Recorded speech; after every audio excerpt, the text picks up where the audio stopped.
Thank you for joining us today on the Sword and Trowel. Today, Graham and I get to welcome into this episode William Wolfe, who is the founder and the executive director of the Center for Baptist Leadership. William founded this organization several months ago in order to help try to call attention to some of the difficulties in the Southern Baptist Convention primarily, and also to rally churches and pastors to stop and consider the SBC and how things need to be addressed in order to bring us back to greater biblical alignment. If you're a Southern Baptist, you'll be particularly interested in this episode. If you're not, you should also be interested because the Southern Baptist Convention is the largest Protestant denomination in North America, and as it goes, it impacts other evangelical churches and institutions.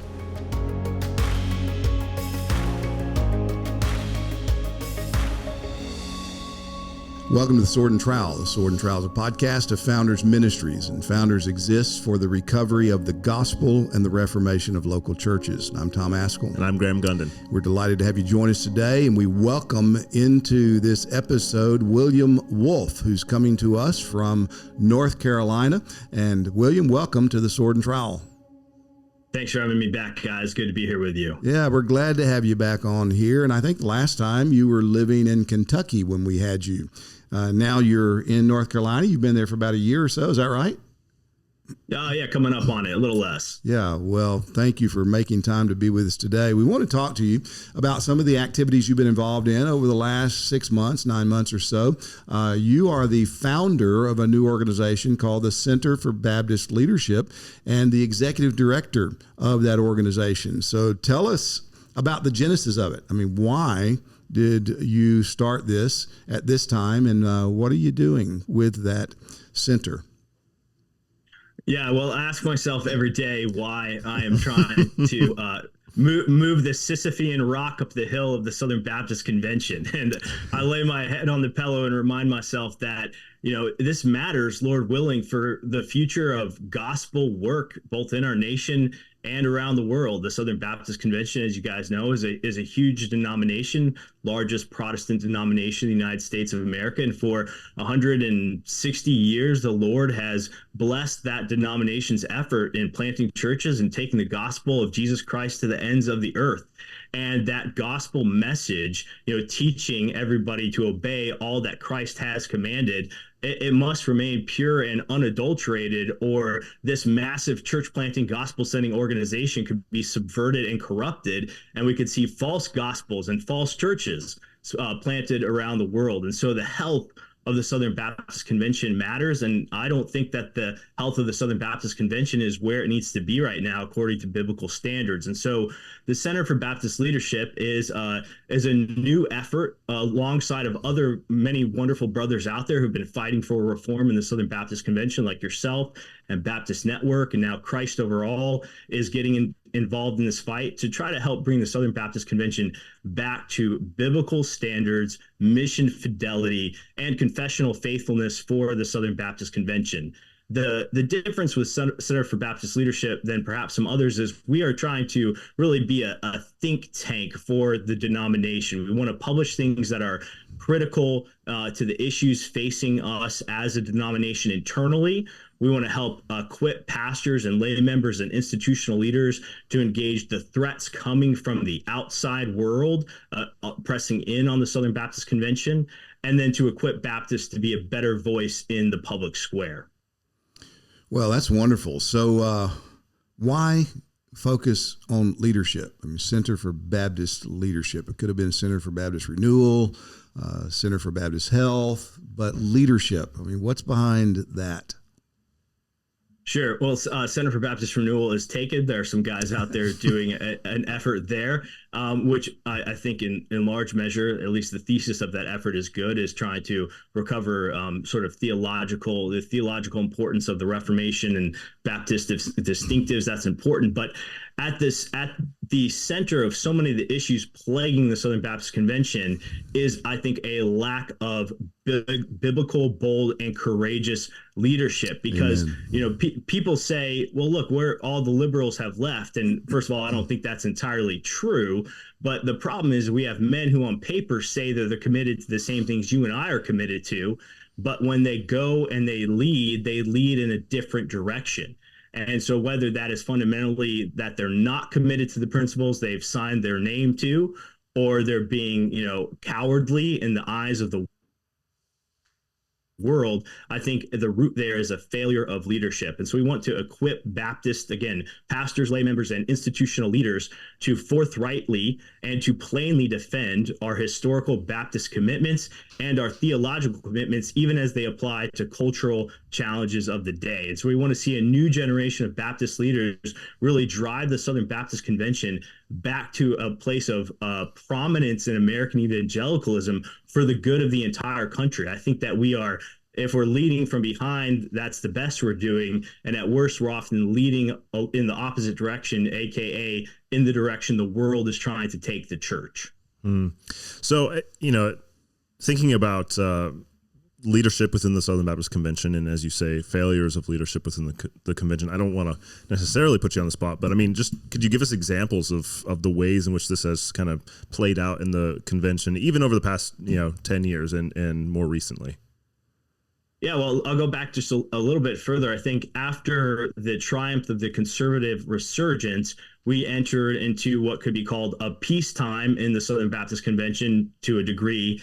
And we were still operating, to use Aaron Wren's framework, in the neutral world in American life pertaining to religion and Christianity. And so maybe from 2000 to 2010, 2012, we weren't, I think, actively preparing our churches and our convention to stand against the coming onslaughts of corruption that we would see as we moved into the negative world. And so I don't think that class of leaders really equipped the SBC to be prepared to stand.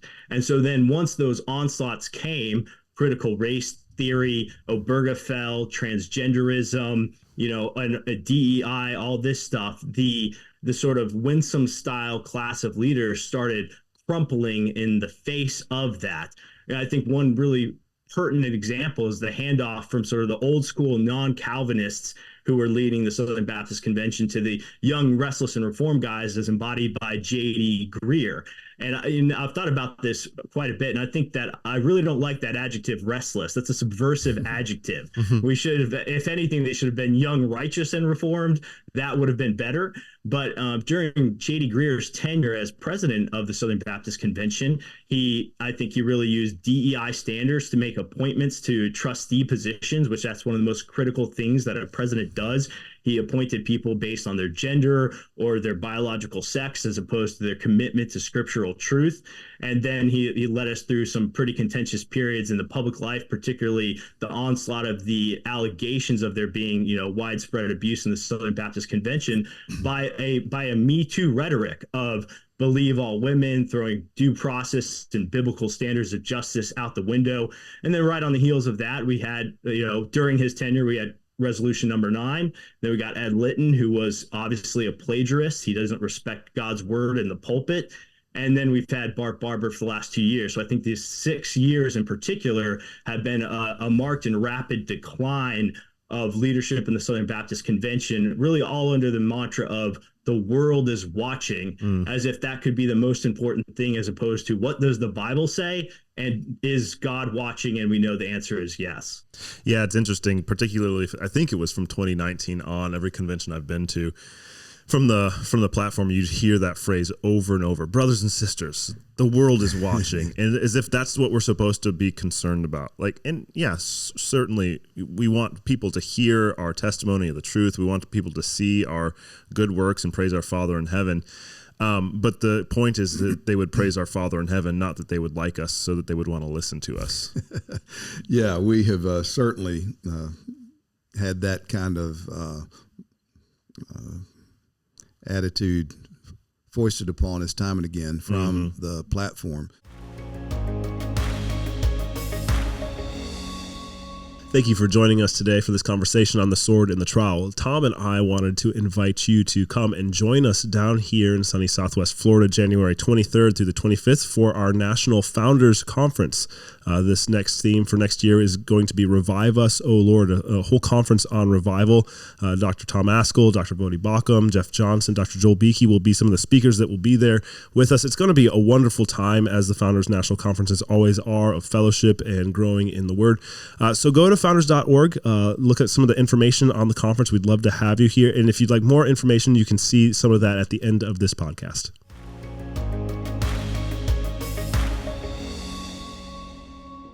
So, William, tell us about, for a Southern Baptist who wasn't around or wasn't paying attention during all that, maybe they've come into the convention after this, or their churches just weren't heavily involved, and we've been living off of the largesse of the conservative resurgence for the last decade or 15 years or so.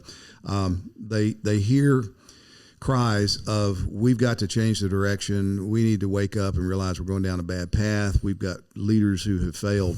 And they're saying, what are you talking about? You know, these are good guys. These are guys that have signed all the confessions, and these are men that were put in place through the conservative resurgence.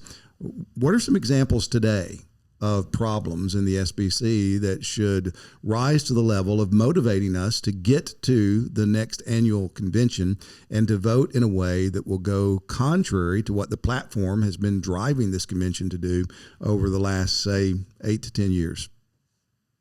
Yeah, that's a great question, Tom. And I'd like to start by making a broader point, which is, I don't know why anybody would want to deny the reality of drift in a theological denomination or Christian organization, because that is inevitable. The world is going to be pulling us along with it, with whatever the passing fads are or the worldly ideologies that seek to subvert the Christian faith. This is our duty as Christians, and every generation must defend the faith once for all, delivered for the saints. And so I think to try to constantly say there's no threat, there's no drift, is really sort of a head in the sand posture.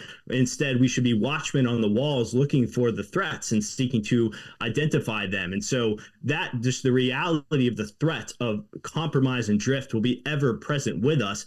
And so to pretend like it doesn't exist, again, I think is short-sighted and is anachronistic as opposed to all the other believers who have functioned since Christ was resurrected. And so that exists. And then some specific examples of it, I think, would be, again, very clearly in how we have allowed worldly ideologies and sort of cultural norms to set how we engage with issues that oppress us in our day. And in Wellham's recent book on systematic theology, in his introduction, he talks about how even critics of evangelicalism, positive and negative, David Wells, David Gushee, have pointed out how we've sort of lost the objective discipline of theology and are really sort of doing sociology as theology instead. Mm-hmm. And we see this very clearly in the Southern Baptist Convention when we try to take something like critical race theory and say it could be an analytical tool as opposed to examining it through the lens of Scripture. Another really good example would be how the Southern Baptist Convention has approached issues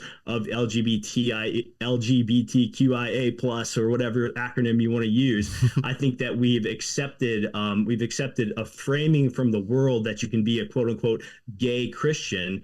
And I think Jaron Moore has done some great work recently, and we'll be publishing him soon at Center for Baptist Leadership, countering that. So on the critical race theory, on the homosexual compromise, saying we could use transgender pronouns as an act of pronoun hospitality, those have been established. But more recent ones would include how we saw a few weeks back, the Tennessee Baptist Association put out a hiring request, and in it they include a DEI language saying preference would be given to people who were minorities. Or even just over Easter weekend, we saw how the president declared a transgender day of visibility, and the ethics and public policy arm of the Southern Baptist Convention, the Ethics and Religious Liberty Commission, was absolutely silent. Many Southern Baptist leaders did speak out. Center for Baptist Leadership issued a statement, but I wonder why we even have an organization dedicated to ethics in the Southern Baptist Convention if they can't find their voice to speak about transgender compromise on Easter weekend.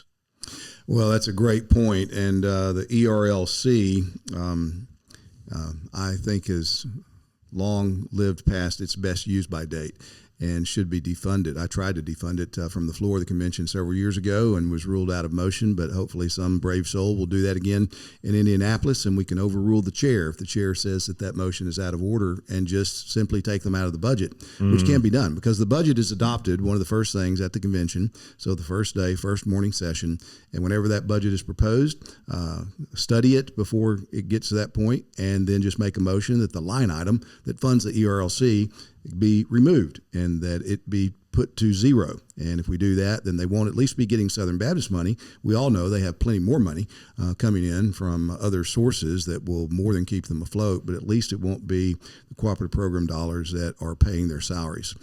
So, William, what are your hopes for the upcoming Southern Baptist Convention? So we're going to meet as we do every year annually, and we conduct business for 2 days. This year it'll be in Indianapolis in June. So what are your hopes for what might happen in Indianapolis? Yeah, well, I was saving one major example of the drift in the Southern Baptist Convention, or the downgrade, if you want to use that language from Spurgeon's day, and that is egalitarianism. That probably is one of the most prominent examples of how Southern Baptists have lost their confessional roots and their biblical commitments with the proliferation of women pastors. And how that pertains to this convention is that we have a vote on an amendment to try to address this, which is an appropriate measure to use. It's being offered by Mike Law from Arlington, Virginia, and his amendment takes language that we have in the Baptist Faith and Message and reinserts it into Article 3 of our Constitution, clarifying that to be in friendly cooperation with the Southern Baptist Convention, a church must only appoint, employ, or affirm men to be pastors as qualified by Scripture. That passed for the first time, one of 2 votes in New Orleans last year. We have to pass it again in Indianapolis in order to ratify it. I think that might be the most important vote we take as Southern Baptists this year in Indianapolis. And so if you care about helping stop denominational decline on this point, which I have to add is really a bellwether. It's the first barrier to fall before a denomination almost begins to move headlong into total liberalism. This is what happened to the main lines as well. And so if for nothing else, come to Indianapolis to help ratify the Mike Law Amendment. That's one of the biggest votes on the table. There are certainly others if you want to get into them.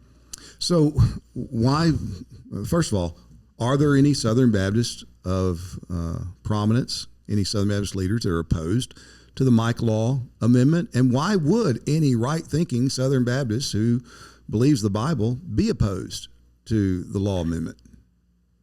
Yeah, unfortunately, the Law Amendment has faced quite an uphill battle from the moment of its inception. Mike Law tells his story in an article published at American Reformer by Megan Basham called Mr. Smith Goes to the Convention. And he talks about the runaround he got from the Credentials Committee as he sought to get clarity on whether or not Southern Baptist Church can have female pastors. We had the chair of our Credentials Committee stand up in Anaheim and say that she wasn't sure what we meant by the word pastor, which I think that should be a wake-up call for everybody in the Southern Baptist Convention. And really, this is some interesting Southern Baptist history here, is that there's been a push before the Law Amendment to try to make some changes to the boundaries of cooperation within the Southern Baptist Convention, particularly over who can be a pastor, or the use of the terminology of pastor for women or not. And during that period in Anaheim when this was being discussed, because Saddleback at that point had been referred to the Credentials Committee and was under consideration for disfellowship, former president of Southwestern, Adam Greenway, went to the microphone and he said, the issue here really isn't how we define pastor, it's how we define cooperation. Then he made a motion to try to take things in that direction, and Mueller actually came down to another microphone and opposed him, and that initial Greenway motion in Anaheim was defeated. But you have to recognize the intrinsical link here between cooperation and male-only pastors, because then, a year later, after we got the Mike Law Amendment, then we got this cooperation group, which is really just the revived Greenway motion. And so this is all playing into it. And back to your initial answer of a question of whether or not there's prominent voices opposing it. Well, there are, including, I would say, those 5 ex-presidents who went down there: Greer, Lytton, Merritt, Gaines, and I can't remember who the 5th one was, to initiate this cooperation group. That was an act of opposition to the law amendment. It really was. There's no other right way to understand that. Shortly after the convention last year, J.D. Greer published a long blog post essentially saying this is not the right way, this is not the path forward. Bart Barber, our current president, opposes the law amendment. When the executive committee allowed the law amendment to come to the floor for a vote in New Orleans, it gave it a recommendation of no to the messengers, which they roundly and loudly rejected. And so that opposition is still being mounted by the many men in leadership. I do know that there are those who support it in the Southern Baptist Convention, including Andrew Walker and Albert Mohler and Stephen Wellum and Jim Hamilton, the guys at Kenwood. And I do believe that Jason Allen at Midwestern supports it as well. And that kind of shows you there's a couple camps of leadership in the Southern Baptist Convention, but it's really up to the messengers. The messengers need to vote with their feet on the Bible and with their ears plugged to the peace cries of our leadership and get this thing done. Thank you for joining us for this episode of The Sword and the Trowel today. If this episode has been helpful to you, or if any of the resources that Founders Ministries puts out is helpful, and there are many resources if you go to founders.org, we'd love for you to come alongside us, to support us in our ministry and in our endeavors. The Lord's been kind to us and faithful to us in allowing us to do so many things, from our publishing to our podcasts to our theological journals and conferences and many other things. But if the Lord is calling you to come alongside us and support us in this, we'd ask you to go to founders.org, and you can go to the Give tab there and support us financially. We thank the Lord for your gift.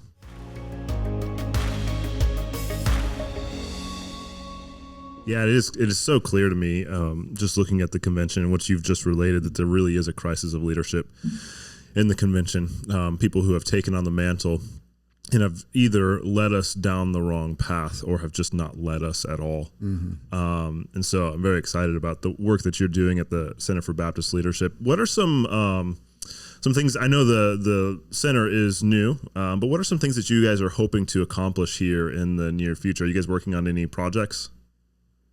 Yeah, thanks, Graham. I'm really proud of the team so far, our contributing scholars, our advisory board members, and the resources that we've produced. I mean, we've already tackled the law amendment. We've tackled, why it's so important to come to Indianapolis. We've tackled financial transparency. That's another big thing. There's a push for financial transparency. And so we're going to continue to address these issues, with regularly published articles speaking to Baptist life. Some other things that we hope to accomplish in the long term is we would like to provide what we're going to call sort of white papers on issues in Southern Baptist life, deep dive academic and investigative reviews of how things are operating within the Southern Baptist Convention to really show people what our entities are doing. The ERLC is certainly one of the targets on our list for that.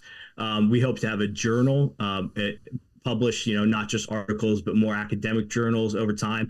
And all the people listening to this are going to love this. I hope that we can start sort of campus chapter clubs for future Baptist leaders on seminaries and Baptist colleges around the country, so that we can begin cultivating this courageous leadership in the next generation as well. And so, those are some of our future plans. We have a podcast coming out as well, and a newsletter, hopefully, here too. Those are actually our next first projects. We really hope to get our first podcast episode out here shortly, and then a newsletter being delivered directly to subscribers, and we'll just keep building from there. There's so much work to be done. Yeah, absolutely. I've heard that, and maybe this would be too long to get into, but I've heard that another veteran of the Trump administration, like yourself, is going to be at the Southern Baptist Convention here this June. Yeah, that's right. The last time he showed up, there was a protest and a walkout when Mike Pence, is who we're talking about, has been invited by the Ethics and Religious Commission to come and speak that Monday, I think it is, before the convention formally convenes on Tuesday. What do you think about that? Why is Pence suddenly welcomed with open arms when he was persona non grata back in 2018, I believe it was? There was so much anger over his presence there in 2018. And some of the same guys who were angry then are applauding him now. Well, I think the only honest answer to that is, the person and work of Donald Trump, right? And so that's the difference here. It is it's a great example, though, of the hypocrisy that exists within the Southern Baptist Convention by a current sort of class of the elite leaders. And it shows really, I think, the dissonance, the disconnect between the base of the Southern Baptist Convention and many of the men, again, in positions of authority and institutional power. In 2018, when Pence came, he was the sitting vice president. And I think outside of, again, just sort of a select few people in certain positions that have microphones and platforms and made a lot of noise, I bet the vast majority of Southern Baptists really didn't have a big issue with that.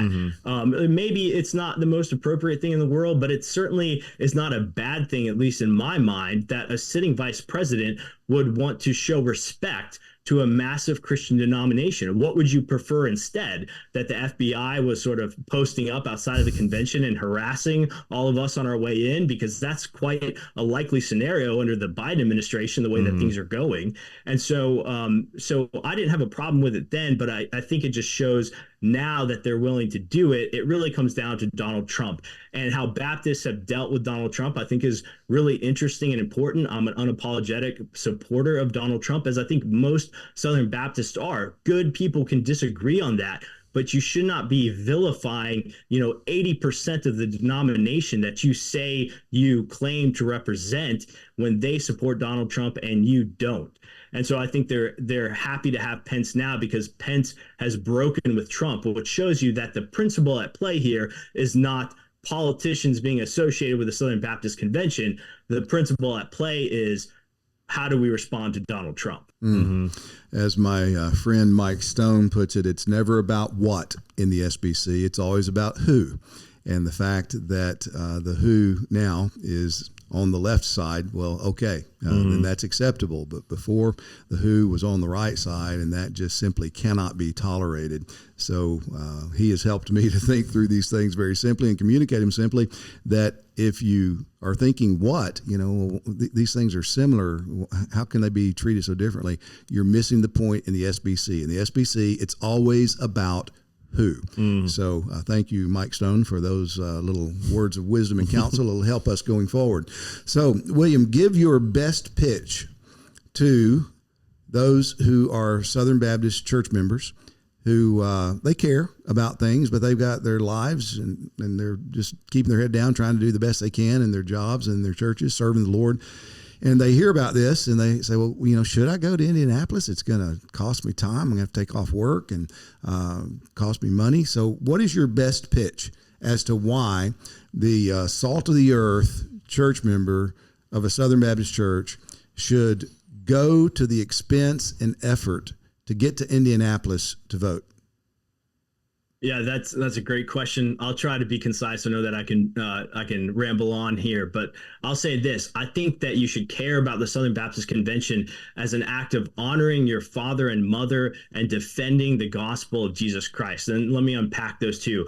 We've been gifted this great inheritance, this stewardship of the Southern Baptist Convention by previous generations. And now the responsibility is ours to defend it, to advance it, to protect it and secure it, and then pass it on to future generations. And you can only really do that if you make the time and effort to come to the annual convention, or if you work within your church to make it clear to your pastors and your elders that this is a priority for the church. You give your money to the Southern Baptist Convention. Right now, the Annie Armstrong Easter offering has been underway, and that money goes to NAM. Well, you have a fiduciary responsibility and a responsibility to God as well to see that that money is stewarded well. And so I would say that you want to honor the commitment of previous generations, and then you want to take action to defend the gospel of Jesus Christ. This is the most important thing, and really what's at play here is the gospel of salvation for all who repent and believe. And that's the gospel message that Baptists want to take to the world. But the gospel has implications too for how we order our churches, for how we engage in the civic sphere, for how we disciple and train people. And we want that gospel to be the pure gospel of Christ and unadulterated by worldly ideology and compromise. And there's nothing greater out there we could give our time, our money, our effort, our energy to. Mark Devine, in an article for American Reformer, called on Southern Baptist churches and Southern Baptist members to take a missions trip to the annual convention. And I thought that was a great way to put it. He said, take a missions trip for the future of the Southern Baptist Convention, for future generations. But really, the point of that mission trip, again, is defending the gospel of Jesus Christ as articulated in the Southern Baptist Convention. Ask yourself what else you give money to, what else you give time to, and why wouldn't you give time, money, resources, travel to take a 2-day trip to the heartland of America, Indianapolis, Indiana, and vote to defend male-only pastors, vote for financial transparency, vote for a conservative president, vote to defend what it means to cooperate as Southern Baptists going forward. There's, as a Christian in America, as a Southern Baptist in America, other than your life in your local church and, other important things, there are a few other extracurricular activities that could be more important than coming to the Southern Baptist Convention annual meeting this year. Well said. Well said. Well, William, thank you so much for joining us today. We're grateful to have you and learn more about this new Center for Baptist Leadership. I'm delighted to be on the board of counselors for that. I forget exactly the title that I'm a part of with that, but I appreciate your efforts in trying to get things going in a right direction in the Southern Baptist Convention. And so if you are Southern Baptist, we encourage you to make plans to go to the convention. If you are a Southern Baptist pastor, check and see how many messengers your church is eligible for. You get at least 2, and you can probably get more than that. You can have up to 12. Get all of them that you can and go to Indianapolis, and let's vote to do these very things that William has outlined for us. Thanks for joining us today on The Sword and the Trowel. We're grateful always to those who support Founders Ministries, our Founders Alliance members and Founders Alliance churches. They support us by praying for us and investing by partnering with us, enabling us to produce content like this and make it available free to individuals and churches throughout the world.